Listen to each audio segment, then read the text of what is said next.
Y precisamente a propósito de la conmemoración del Día del Refugiado, hoy vamos a conversar en torno a las diferentes vicisitudes que deben atravesar los migrantes venezolanos. En esta mañana nos acompaña vía telefónica la abogada Lorena Beatriz Vargas Hernández. Ella es especialista en trámites migratorios y es una venezolana residente en México que se está encargando de apoyar precisamente a los migrantes de diversos países que tratan de alcanzar el sueño americano. Bueno, un saludo, Adriana, y de verdad a toda la audiencia de tu programa La Propuesta, que se transmite desde Barinas, Estado Barinas. Un gran saludo, les habla por acá la abogada Lorena Vargas Hernández. Yo soy abogada especialista en Derecho Internacional y defensora certificada a nivel internacional de los derechos humanos. Actualmente resido en el Estado de México y bueno, estoy dedicada a la difusión de toda la información para la comunidad migrante, no solo venezolana, sino a nivel de Centroamérica. Estoy atendiendo a la comunidad cubana, colombiana, centroamericana, Guatemala, El Salvador, Nicaragua, Honduras, y estoy llevando toda la información que se requiere para que estas personas tengan todos los datos y todo lo que se refiere a esta travesía que muchos emprenden a través de sus países por la selva del Darién, inclusive paso el más peligroso, pudiera decirse, y para llegar a Tapachula, frontera de México. Doctora, dentro de la migración como proceso, ¿cuál es el estatus del migrante venezolano en líneas, a grosso modo, tanto en México como en Estados Unidos? ¿Realmente tiene posibilidades el migrante? ¿Qué perfil de migrante tiene más posibilidades de alcanzar una meta estándar de viabilidad en estos países?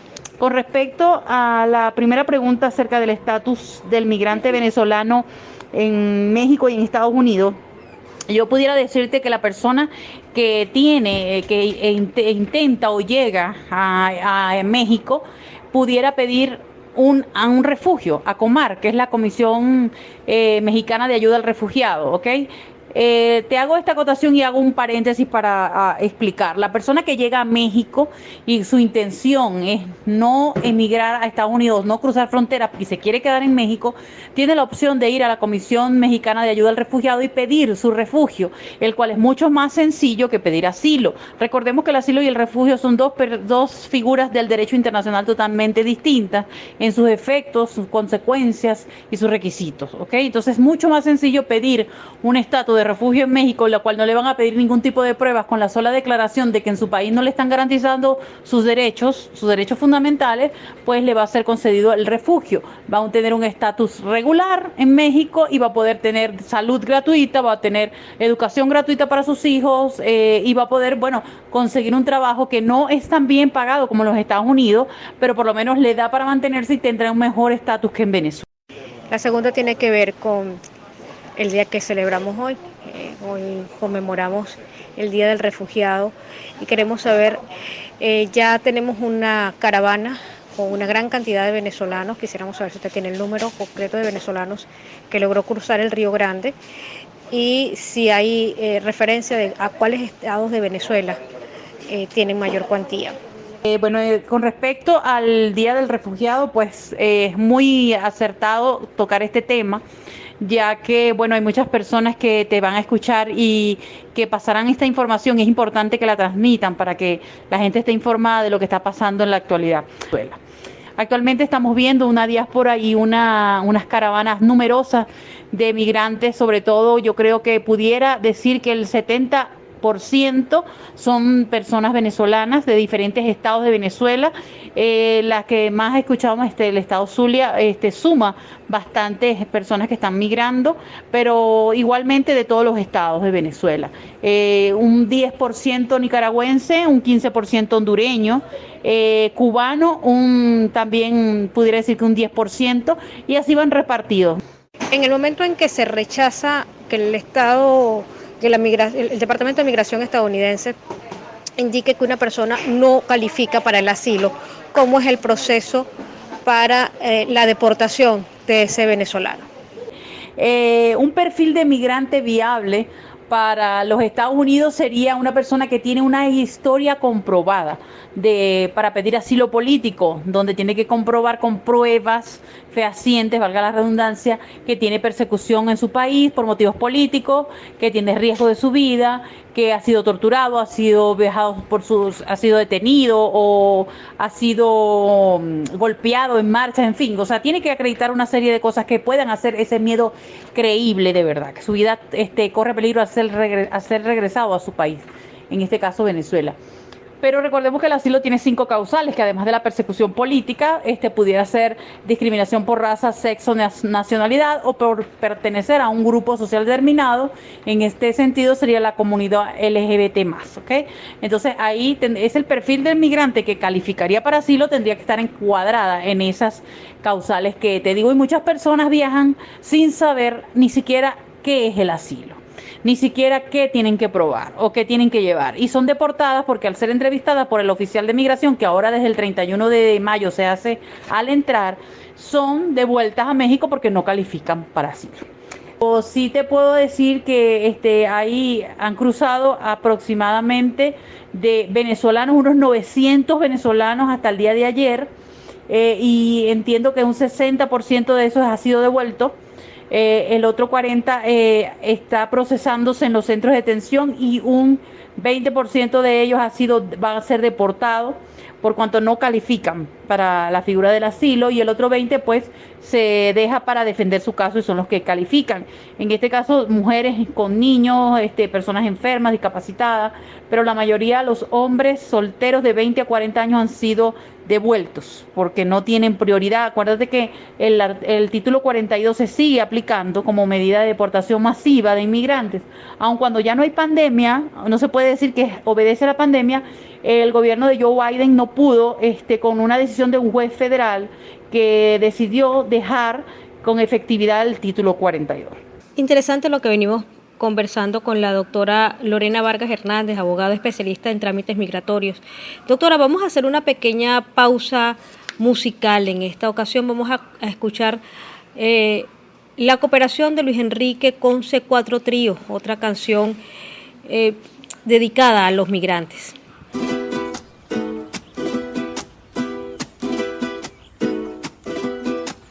Hola, ¿qué tal, mi amor? Hola, ¿qué tal, mi amor? Te hago esta carta para decirte que te amo, que te extraño, que te pienso toditos los días.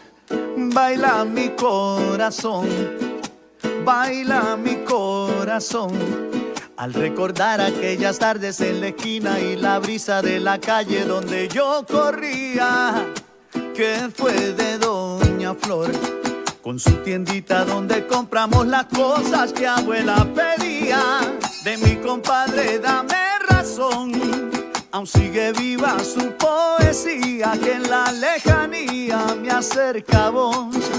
Tú vas conmigo por donde voy y sé que pronto llegará ese día. Oye, tierra mía, que cambies de color, pa' que no llore más, pa' que no sufra más, pa' que no duela más. Voy a curar con besos todas tus heridas, pa' que no llore más, pa' que no sufra más, pa' que no duela más. Voy a secar tu llanto con el alma mía.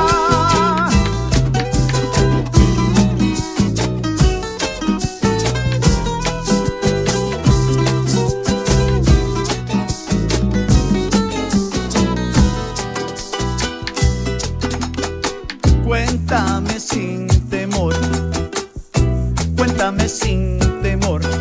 Es que yo he visto un mar de gente caminando con los sueños arrugados en una mochila. Dime qué te pasó, dime qué nos pasó. ¿En qué momento de esta historia nos dejaron la tristeza y se llevaron toda tu alegría? Ruego que nunca más la indiferencia se apodere de tus calles, sembrando agonía. Que sean tus valles llenos de amor, donde florezca con sabiduría la valentía de ser mejor. Tú vas con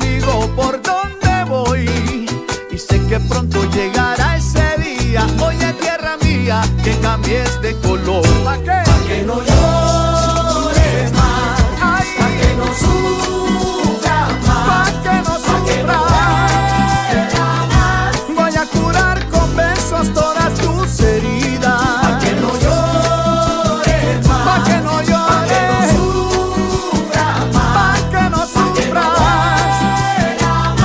Voy a secar tu llanto con el alma mía. Renacer junto a ti. Que el mar bordado de estrellas abre camino a tus hijos. Sonreír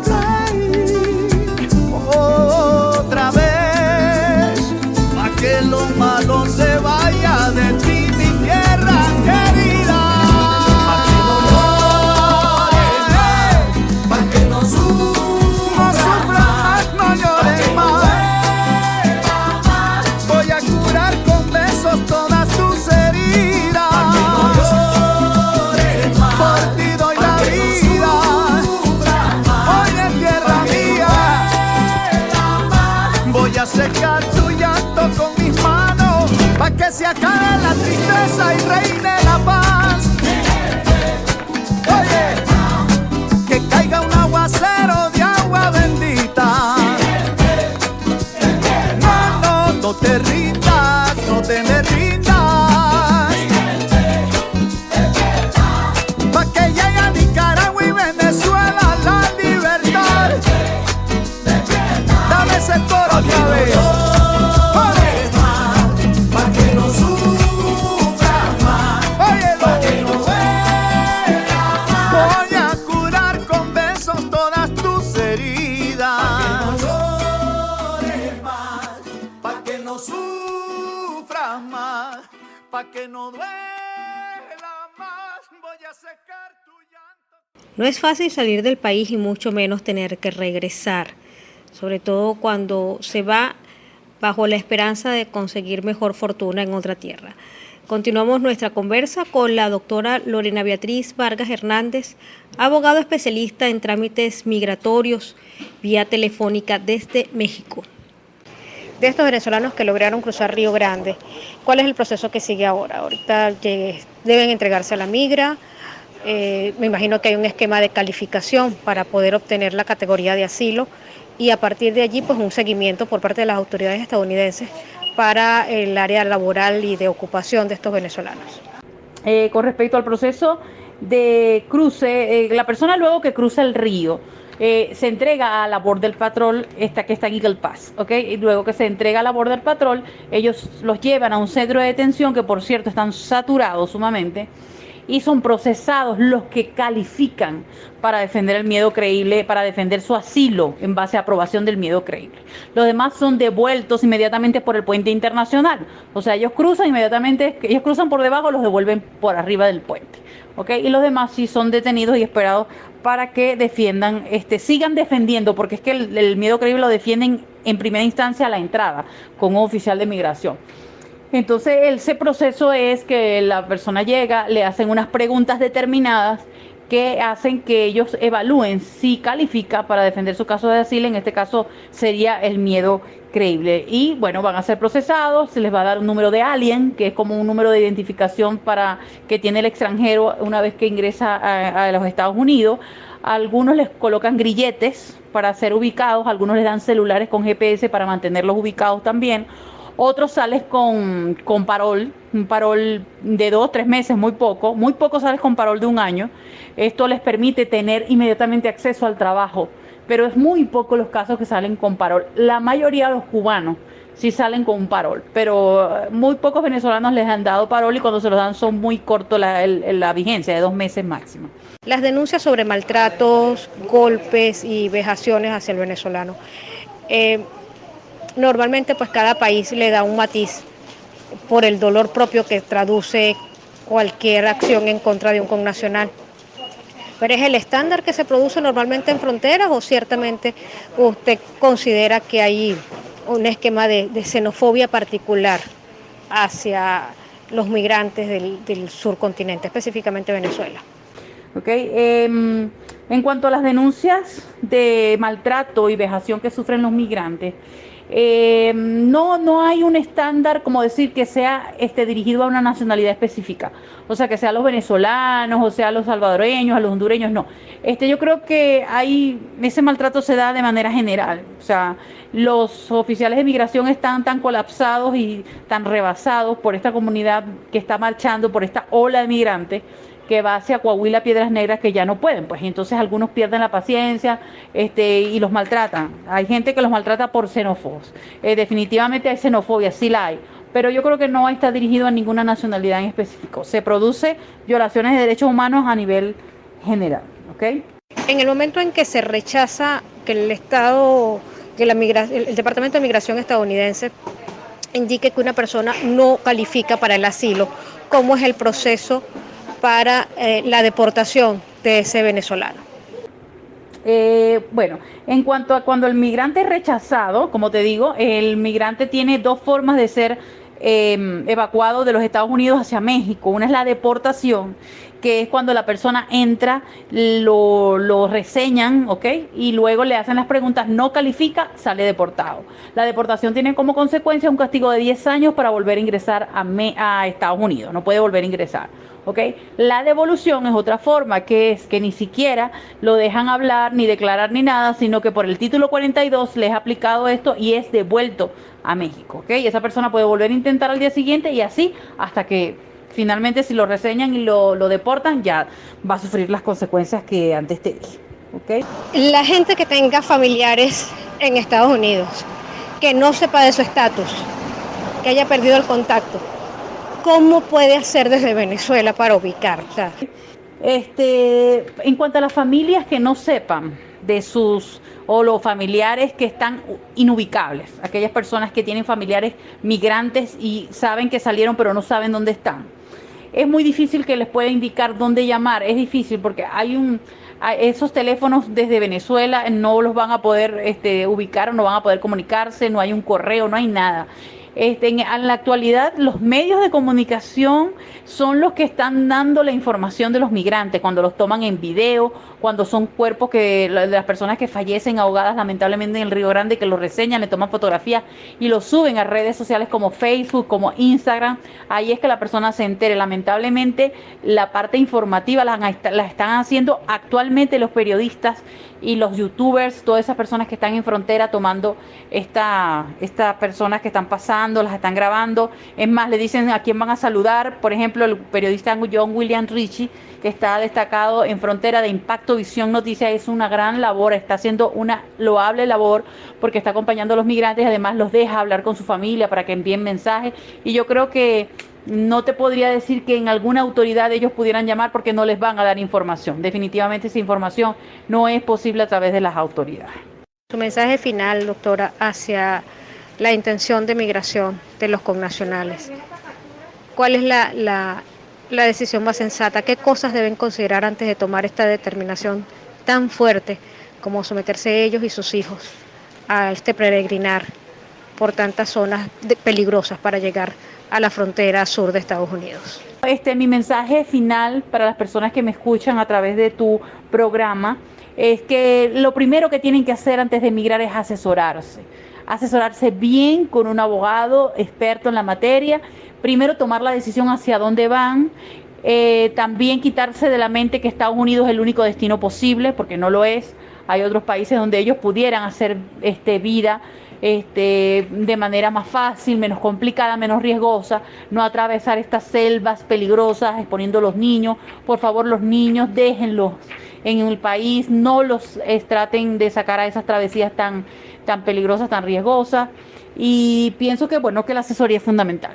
Yo sé que no es fácil, algunas personas me dirán la situación de Venezuela es muy difícil, no tenemos tiempo, actuamos por el impulso, por la desesperación, y lo entiendo. Yo también soy migrante, yo también salí de Venezuela casi que obligada por mi problema de salud que tenía y me vine a México, pero traté de tomar el menos riesgo posible para mis hijos, para mi familia, y aquí estoy y les puedo decir que México es un país que me ha tratado muy bien, que me ha dado salud, que no he tenido que pagar nada por mi salud, y mis hijas están estudiando en planteles públicos donde les dan becas ACNUR, desarrolla una actividad muy importante en México, protegiendo a los migrantes, les da ayuda económica mientras se estabilizan. Entonces yo creo que el mensaje final es ese. Por favor, asesórese, planifiquen bien y evalúen los riesgos que ustedes pueden estar corriendo en esta aventura migratoria que muchos tenemos que emprender. Bueno, una conversa larga pero sumamente ilustrativa, tanto para el migrante como para los familiares que quedan acá en Venezuela. Doctora, ya para finalizar, no sin antes darle las gracias, por favor indíquenos sus redes sociales y cómo pueden ubicarla a través de las diferentes plataformas. Mi nombre es Lorena Vargas Hernández, como les dije al principio. Mi Instagram es @abogadalorenamex, ¿ok? Abogada Lorena Mex. También mi correo electrónico es adiestramientolegal@gmail.com. Mi Twitter es adiestramiento11, como adiestramiento pero sin la O, 11.